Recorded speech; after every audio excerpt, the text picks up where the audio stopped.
Hi friends, ఈరోజు నాకు తెలిసిన తమ్ముడు టాటూ వేయించుకున్నాడు. టాటూ అయితే చాలా అందంగా ఉంది ఫ్రెండ్స్. కానీ టాటూ వేయించుకోవడం వల్ల బ్లడ్ ఇన్ఫెక్షన్స్ వస్తున్నాయి అని చెప్తున్నారు కదా. బ్లడ్ ఇన్ఫెక్షన్ వస్తే మనం ఎవరికైనా బ్లడ్ ఇవ్వడానికి పని చేయదంట ఫ్రెండ్స్. ఎమర్జెన్సీగా ఎవరికైనా బ్లడ్ కావాలంటే చాలా ఇబ్బంది పడతారు కదా.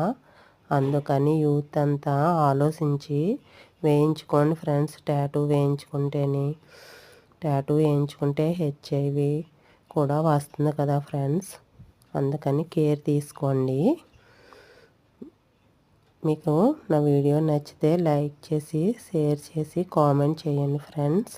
టాటూ వేయించుకున్నప్పుడు ఇన్ఫెక్షన్ వస్తే మనమే కాకుండా మన ఫ్యామిలీ కూడా చాలా సఫర్ అవుతుంది కదా. అందుకు జాగ్రత్త తీసుకోవాలి మనం.